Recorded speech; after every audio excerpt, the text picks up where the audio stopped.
अस्सलाम वालेकुम my viewers, welcome back to my channel. उम्मीद है आप सब लोग खैरियत से होंगे। आज बहुत ही उम्दा रेसिपी लेकर आई हूँ आप सबके लिए, मटन यखनी पुलाव। ईद पर ये रेसिपी ज़रूर ट्राई कीजिएगा। और अगर अभी तक आपने मेरे चैनल को सब्सक्राइब नहीं किया, ये लाल बटन दबाकर मेरे चैनल को सब्सक्राइब कर दें। घंटी बजाना बिल्कुल मत भूलिएगा ताकि तमाम न्यू वीडियो के नोटिफिकेशन आपको मिल सकें। जी तो सबसे पहले यखनी पुलाव के लिए आपने यखनी तैयार करनी है। उसके लिए जी मैं ले रही हूँ 1 kg मटन। उसमें मैं ऐड कर रही हूँ 5 गिलास पानी के। ठीक हो गया। उसके बाद जी नेक्स्ट इंग्रेडिएंट मैं इसमें ऐड करूँगी। 1 अदद आपने लेना है जी प्याज, 1 अदद आपने लेना है जी लहसुन। उसके बाद जी आप इसमें नमक ऐड करेंगे एज़ पर योर टेस्ट।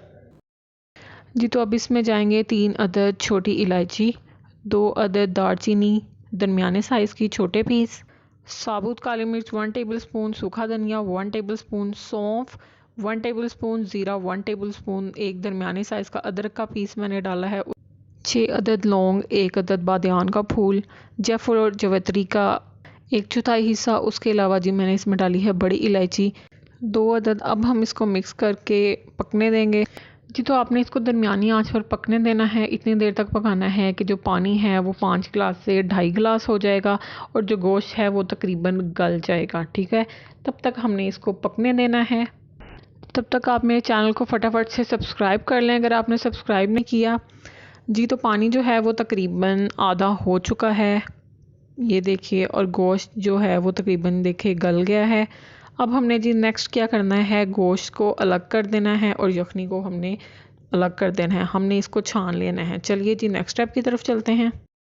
जी तो कढ़ाई में मैंने तकरीबन 1/3 कप जो है वो घी डाल लिया है। उसमें मैं 1 अदद प्याज जो है डाल रही हूँ। उसके बाद इसको जब थोड़ा सा कलर चेंज हो जाएगा उस टाइम पे आपने इसमें थोड़े से गर्म मसाले ऐड करने हैं। 1 टीस्पून साबुत काली मिर्च, 4 से 5 लौंग और 3 अदद छोटी इलायची मैंने डाली है। 2 टेबलस्पून जी मैं इसमें डाल रही हूँ ज़ीरा डालने के बाद जी अब हमने इसको थोड़ा सा सौते करना है। तमाम मसाले जब हमने इसमें डाल दिए हैं तो थोड़ा सा हम इनको फ्राई करेंगे। इनका जो अरोमा है, जो खुशबू है, वो पूरे आपके किचन में फैल जाएगी और एक बहुत ही ज़बरदस्त जायका देगी आपके पुलाव में। जिसमें लहसुन अदरक का पेस्ट मैं ऐड कर रही हूँ 1 टेबलस्पून के करीब, और हमने इसको गोल्डन ब्राउन होने तक पका लेना है।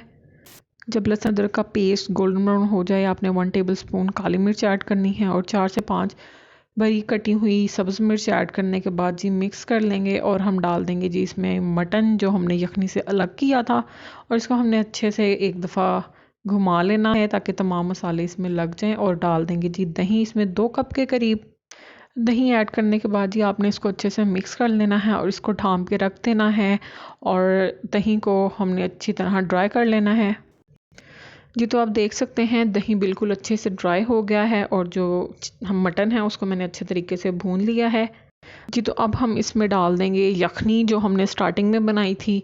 वो सारी यखनी जी हम इसके अंदर डाल देंगे और इसको फिर हम ढाँप के रख देंगे जब तक कि उबाल नहीं आ जाता। और उबाल आने के बाद जी आपने इसमें डाल देने हैं चावल मैंने बासमती राइस ली हैं। 2 घंटा पहले मैंने इनको भिगो के रखा था।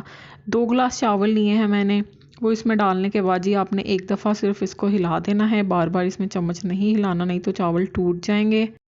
उसके बाद जी आपने इसको ढाँप के रख देना है और जब आप देखें कि पानी जो है वो तकरीबन खुश्क हो गया है, बिल्कुल थोड़ा सा पानी रह जाए इसमें, उस टाइम पे आपने जी क्या चावलों को 5 से 10 मिनट के लिए बिल्कुल लो फ्लेम पर दम पे लगा देना है।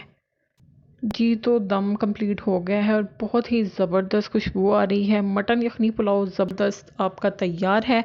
ईद पर ज़रूर बनाइएगा और मुझे कमेंट करके ज़रूर बताइएगा कि आपको ये रेसिपी कैसी लगी। नेक्स्ट रेसिपी तक मुझे इजाज़त दीजिए। बहुत जल्द फिर मुलाकात होगी। टिल देन अल्लाह हाफिज़।